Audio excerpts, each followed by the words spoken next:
Hi hello. तर बघा आपली भाजी किती छान दिसते आहे ना. तर आजची आपली रेसिपी आहे पालक पनीर. तर रेसिपी अगदी साधी सोपी आहे, अगदी घरच्या साहित्यापासूनच बनवलेली आहे आणि करायलाही खूप सिंपल आहे. तर चला तर रेसिपीला सुरुवात करूया. तर यासाठी मी इथे पालक घेतलेला आहे. तर आपल्याला फक्त पानं घ्यायची आहेत, शक्यतो देठ घेऊ नका. तर आपल्याला हा कोवळा कोवळा पालक घ्यायचा आहे, म्हणजे भाजी खूप छान होईल. तर आता हा पालक आपण ब्लांच करण्यासाठी ठेवू. तर इथे मी एका पॅनमध्ये पाणी उकळत ठेवले होते. तर बघा आता उकळी आलेली आहे. त्यामध्ये थोडे मीठ टाकू आणि आता पालक टाकू आणि अगदी 2 मिनिट आपण पालक उकळून घेऊ. आता गॅस बंद करू आणि पालक एका भांड्यामध्ये काढून घेऊ. तर पालक आपण बर्फाच्या पाण्यात काढून घेऊ. तर बर्फाचं पाणी वापरल्यामुळे पालकचा रंग तसाच राहतो, अजिबात काळा पडत नाही. तर आता हा पालक बघा थंड झाला आहे. तर तो आता एका मिक्सरच्या भांड्यामध्ये काढून घेऊ आणि त्याची बारीक पेस्ट करून घेऊ. तर ही बघा आता आपली पेस्ट तयार झालेली आहे. तर आता एक पॅन घेऊ, त्यामध्ये थोडे 2 चमचे तेल टाकू आणि साधारण 1 ते 1.5 चमचा तूप टाकू. तर हे बघा आता तूप आणि तेल तापलेलं आहे. तर आता त्यामध्ये काही खडे मसाले ॲड करू. तर इथे मी थोडंसं जिरं ॲड केलेलं आहे, 1 तमालपत्र, 1 इंच दालचिनी आणि 2 ते 3 वेलची टाकलेली आहे. तर आता त्यामध्ये 2 मोठे बारीक चिरलेले कांदे टाकू. आता कांदा नीट परतून घेऊ. तर हे बघा हळूहळू कांद्याचा कलर चेंज झालेला आहे. तर असाच लो फ्लेमवर कांदा परतून घ्यायचा आहे. आता त्यामध्ये 1 चमचा आलं लसूण पेस्ट टाकू. तर आपल्याला इथे ही फ्रेश पेस्ट यूज करायची आहे. आता कांदा परतून घेऊ.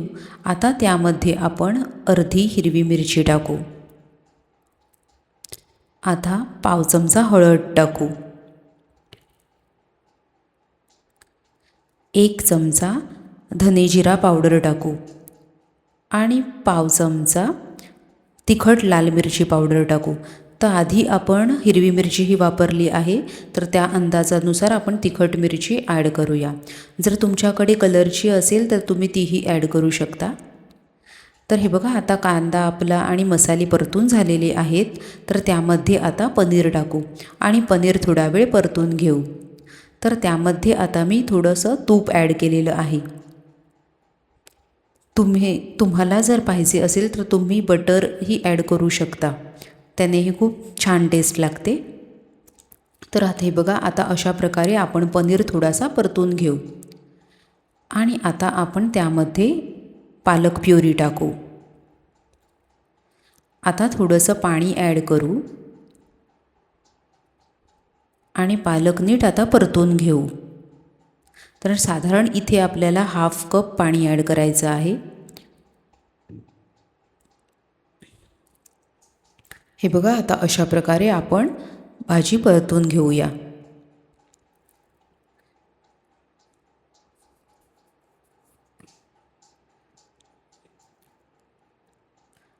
आता आपल्याला ज्याप्रमाणे कन्सिस्टन्सी पाहिजे आहे भाजीची, तसे आपण थोडेसे पाणी ॲड करून घेऊ.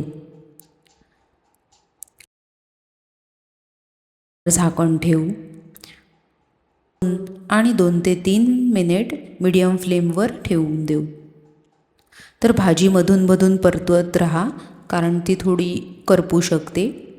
म्हणून आता पुन्हा 1 मिनिट आपण झाकण ठेवू.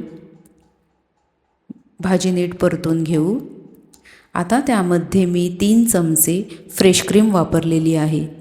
तर याने एकदम भाजीला खूप छान रिचनेस येतो, तर त्यामुळेही तुम्ही नक्की ॲड करा. तर इथे मी साधारण 3 चमचे फ्रेश क्रीम वापरलेली आहे. आता इथे मी 1 चमचा गरम मसाला वापरलेला आहे. तर इथे आता आपण 1 चमचा गरम मसाला टाकू आणि चवीप्रमाणे मीठ टाकू आणि भाजी नीट परतून घेऊ.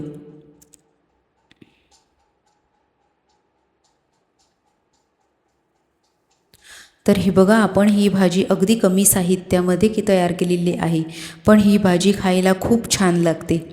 तर अशी भाजी तुम्ही एकदा नक्की ट्राय करून बघा. तर हे बघा, आता आपलं पालक पनीर तयार झालेलं आहे. तर ही भाजी तुम्ही एकदा नक्की ट्राय करून बघा आणि आवडली तर लाईक आणि सबस्क्राईब करायला विसरू नका. आता यावर पुन्हा मी 1 चमचा फ्रेश क्रीम ॲड केलेली आहे. हे ऑप्शनल आहे, तुम्हाला जर असेच सर्व करायचे असेल तर तुम्ही तशीही करू शकता. तर अशा पद्धतीने पालक पनीरची भाजी तुम्ही नक्की ट्राय करा आणि आवडली तर मला कमेंट करून नक्की सांगा. थँक्यू.